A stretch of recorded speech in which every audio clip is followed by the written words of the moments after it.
How can we be who we're meant to be based on the vision of our faith if we're denied the right to employ and engage people and even present what we believe is true nature of the human person? Where we get our hope from as Christians is that Jesus is still on the throne. That's not changed. And the government have effectively creating blasphemy laws to outlaw Christianity, the foundation of our nation.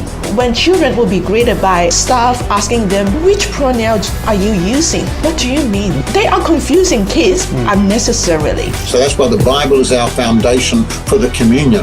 Of course, Christ is our foundation for salvation. And we follow him when we follow the words of the Bible. But we have to see the bigger picture. If we don't get everything we want this time around, well, that's no reason to give up. You keep fighting more. It wasn't until Christians said, yeah, you killed your babies, what are you going to do about this? God had a solution, but the solution wasn't going to be effective if I didn't first acknowledge that I needed that solution. Right. We are here until we have a law which allows babies to have the same rights as everybody else, and we're not going to go away. I can guarantee that we won't. May we continue to boldly stand as a light in the darkness, a voice for truth and a force for good. Hello, everyone. Welcome to the Here I Stand podcast, a podcast by the Young Conservatives for Christ, available on YouTube, Spotify, and Apple Podcast, with clips going up on YouTube and Instagram, and links to all these are in the description of this episode. And today we have a very special election-related episode. We don't usually have a live stream Wednesday night, but we have, because the South Australian election is coming up in a couple of weeks. Pre-poll starts on Saturday, and we wanted to feature candidates that represent the values that we represent. And one of those we have on tonight, and that is Christopher Brohier, who is running in the number 2 slot for Family First in the Legislative Council, which is the upper house. Christopher, welcome to the podcast. Thanks, John. Great to be here. And hi, all your viewers. Yeah, it's great to have you along, and to all of our viewers, as there's such trickle in, make sure to comment any questions you have below and to share this with your South Australian friends, and this will be available after the stream is over. And Christopher, just to start off, I think people will be interested in where you were before you decided to run for Family First, and what you've been involved with for a number of years now. Yeah. So my family and I migrated from Sri Lanka to Australia in 1971. My mum and dad had come to faith in Christ from a traditional Anglican background in the 60s in Sri Lanka.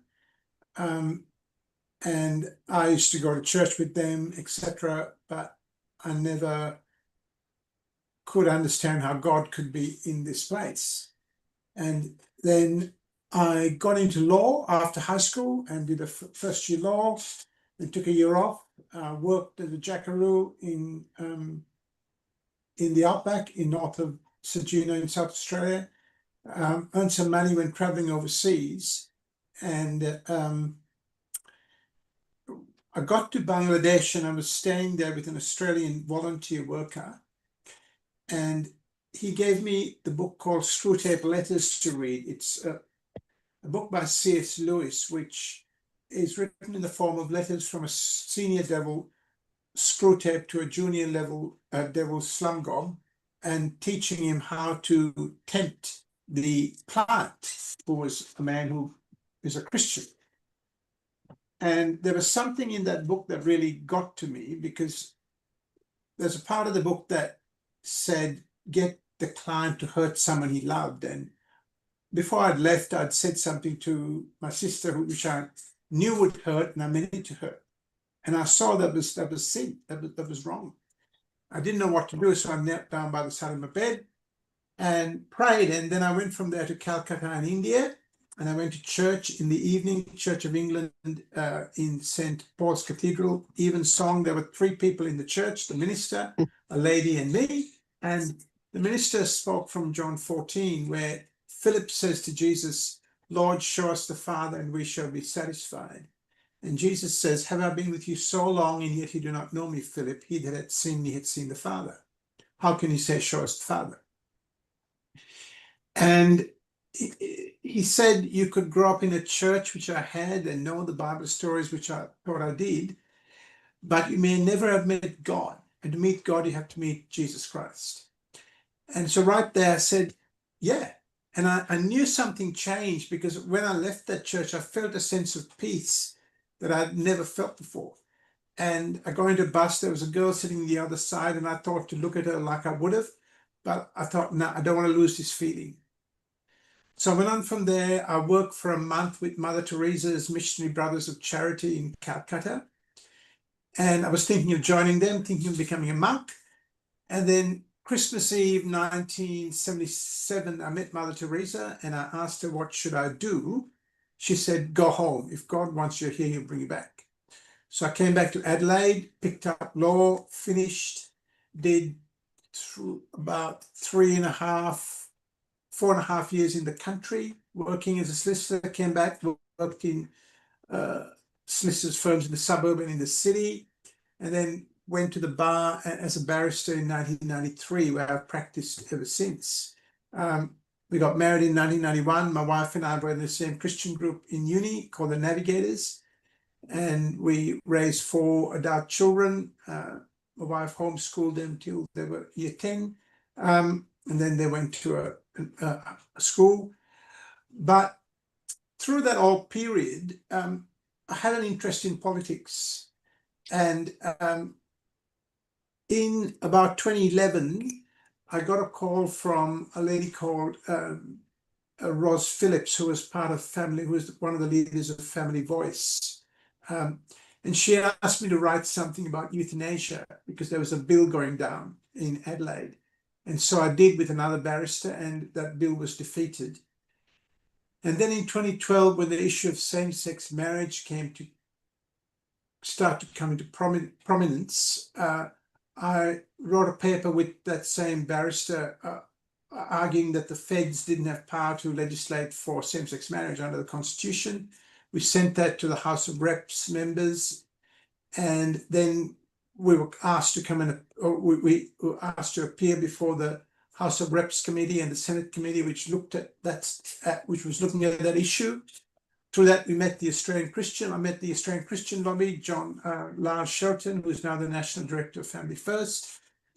And I started doing some work with them. I ran some cases. We defended, I represented a lady who had been charged with offensive conduct for holding a model of a baby outside an abortion clinic. Then I represented Kathy Clubb and Graham Preston, who opposed the exclusion zone laws around abortion clinics. I ran both trials, and I was junior counsel in the High Court when we took that up to the High Court. So I started to get more involved. In 2017, then when the marriage campaign was on, my wife and I ran the No campaign in Adelaide. And then I started to work with ACL in a more formal way as state director in South Australia and Tassie, and also the Northern Territory. And then finally, I was the national director of policy. I resigned from that position in last year in August, and year before, 2023 in August, to stand for Family First in the Senate, because after many years of lobbying, I began to see that you needed an actual change to the laws. You needed people in Parliament who were willing to change some of the laws which have really collapsed in our country.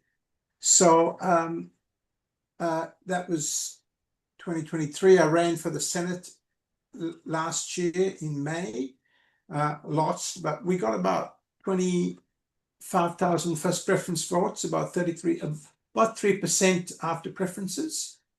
And then this year, coming up to the state election, I was endorsed as the number 2 candidate behind Deepa Matthew. Deepa was number 2 in the Senate campaign. But and we're having a crack at getting somebody into the Legislative Council. that's the story. Wow, yeah, a lot going. You've been in this space for a long time, and a lot realizing that sometimes direct investment is needed, and that's why you're here and you're running for Family First. And as we start getting to policies, what are Family First key policies for those who aren't aware of Family First? What is their main focus on? So it's what's on the tin, John, to put families first, put your family first. So we have a number of policies under that banner. So cost of living, taking the pressure off families from the cost of living. And that's in two limbs to that. One is that which puts most pressure on prices across Australia in everything is the cost of power. Power affects everything. Power affects what we're doing now, the cost of power. It affects what you pay for your electricity bill. I pay for my electricity bill. Our cost of fuel, cost of everything, food is affected by the cost of power. In Australia, because of the mad rush to renewables, we are deliberately by government policy driving up the cost of power. And that's especially the case in South Australia, where we have the highest take-up of renewables. We're heading towards 100%. And our electricity prices correspondingly are going up. And that's unsustainable, because the reality is that renewables are going to cost us about 3 times a nuclear power station, or about 5 times coal or gas. And it's going to cripple the country. So we have to argue that we have to bring a change to this. And that's one of our aims, to argue for a change, to pull back from the mad rush to renewables. So that's the second limb, is the issue of an unsustainable level of migration. I'm a migrant, deep as a migrant. We are for migration. Migration is a good thing. But the levels have been unsustainable, and we have to bring it back to a sustainable level, but also bring it back to those who migrate to this country will accord and flow with the Judeo-Christian values, our heritage, which is the bedrock of this country. It's the basis of our constitution. And it's got to be made clear that if you want to come here, you've got to abide by those values. So that's the economic aspect, if you like. Then we have taken the pressure off families in terms of health, to have greater access to primary healthcare, GPs, etc., and particularly in the country where there's a chronic shortage of GPs, nurses. And as part of that, to address some of the issues which the government promised that they would do before the last election, like ramping, it's got worse. But also to deal with what we see as one of the biggest medical scandals of our time, which is the medicalization of sex-confused kids. And we want to ban that whole move towards social affirmation, puberty blockers, and cross-sex hormones for sex-confused kids. That's a harmful step, and we have to bring it to an end for the sake of our kids. And then there's taking the pressure of families in education. So the concept of gender fluidity is being taught in schools from preschool in various ways, and that is confusing kids. I noticed in your intro, Jasmine Ewan from ACL was on saying, when kids go to primary school, they're asked, what's your pronouns? That's a pernicious and false doctrine, which is harming and confusing kids. And that's got to be pulled out. In South Australia, we have government policy documents that are on the DECD website, which allow a site leader, if a child wants to, quote, transition, and the parents don't agree, to call the child by the child's preferred name in school, but to use the given name to parents, to deceive the parents. That's out there in black and white. We have to bring a change to that. And then we have to bring a change in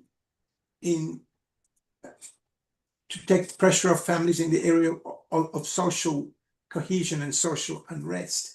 So that same doctrine of gender fluidity has meant that there are males encroaching into women's spaces, whether it's private toilets and things like that, sport. You have a male saying he can breastfeed and suing someone who says he can't.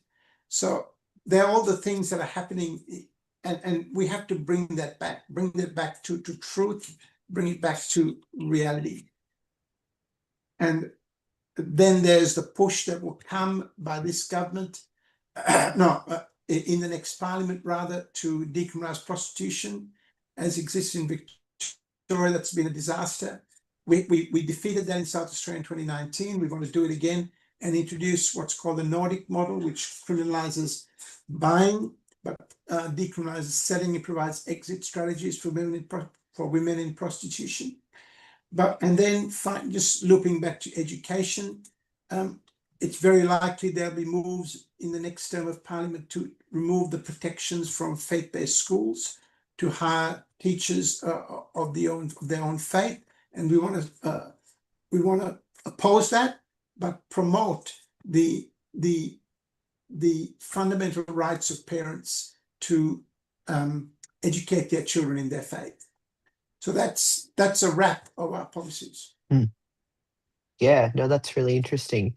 And I think a lot of what you're saying has to do with taking what the government has sort of said we want to control and putting that back into the hands of families Absolutely. and parents. Absolutely. And putting responsibility where it should lie. And one thing you addressed was migration, and we've had way too much of it for a while now, and not in a cohesive manner. And the reason, one of the reasons for that is because the birth rate in recent years has dropped so low. How does Family First propose to solve this issue, because it affects so many different areas, economic and social areas of policy? So I guess the answer to that is that if we get some of our policies working in our favour, then it takes the pressure off families, economically, for example, and that allows people to have the freedom to choose to have more kids. And then it's by representing in an effective and public way the value of families, the value of mums and dads, and the value of kids. That's not talked about enough. And if we're given the opportunity to have access to a seat in Parliament, that's what we'll do. We'll promote families. Yeah, no, that's really interesting. And over here, we here in Victoria, we have a massive amount of debt that's been accumulating over a number of years now. And from what I've been hearing, South Australia is also starting to accumulate some debt over there. What are some ways that you would put forward to combat that rising debt? Recently, in recent years, you guys have got Live Golf, and you're spending a lot of money on that. Now you've got the MotoGP from here in Phillip Island.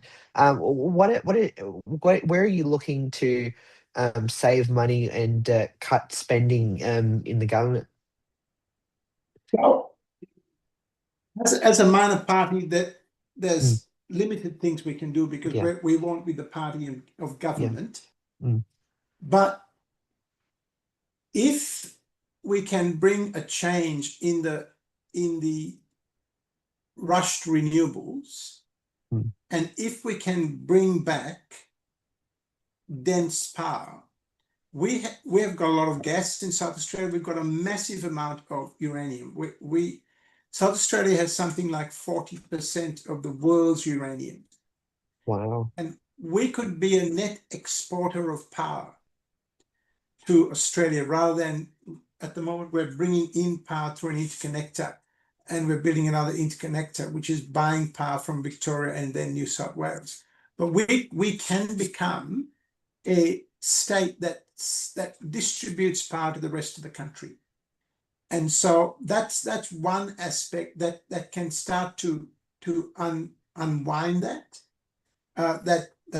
rush to debt. And then again, if you promote families and free up the initiative of families to start doing things, to start, as you said, having more children and start running their own businesses, then that will generate income, which will go to help with debt. Now, that's not an easy fix because it's a massive debt at the moment.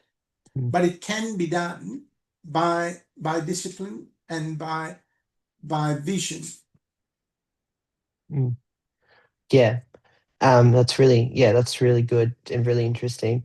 And I think a lot of voters in this election you will be looking to Family First, and they're looking at all the other minor parties because you've got quite a few running in the Legislative Council, Fair Go, One Nation, Australia Family Party, and a few others. And I think people want to know what differentiates Family First from those other parties when considering about who to put as their first preference and then who to follow on with. Sure, that's a great question. So Family First is an Indigenous South Australian party. It was started in about 2003 by Pastor Andrew Evans and others out of Futures Church, and that it grew from that. Then it had a bit of a hiatus, hit a roadblock when Senator Bob Day had to resign from the Parliament because of it was found by the High Court that he had a contract of profit with the Commonwealth, which wasn't allowed under Section 44 of the Constitution, and then he had personal bankruptcy. So Family First then merged with the Australian Conservatives, which was started by Corey Bernardi, who's now with One Nation, and that collapsed, that flopped at the polls. So Family First went into abeyance. In 2019, the Greens introduced an abortion to birth bill in the upper house, and it got down to the lower house in 2021, and it was promoted by the Liberal Attorney General and the Liberal Premier, Vicky Chapman and Stephen Marshall. We put up a huge fight against that. We got some wins, but we lost on the key issue.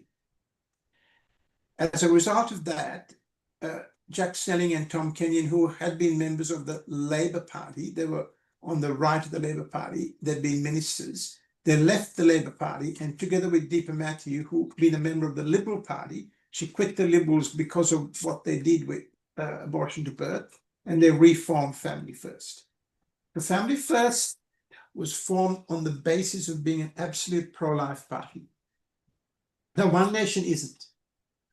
If you look at One Nation's platform, it says One Nation believes that life begins in the womb. That's nonsense, because where else could it begin? The issue is, do you believe life begins at conception, which is what is the truth and what we adhere to. Pauline Hanson is known to have supported euthanasia, and One Nation doesn't have a position on prostitution law reform, decriminalization, or the Nordic model, which we do. And we can say that for those reasons, on policy basis, we are different to One Nation.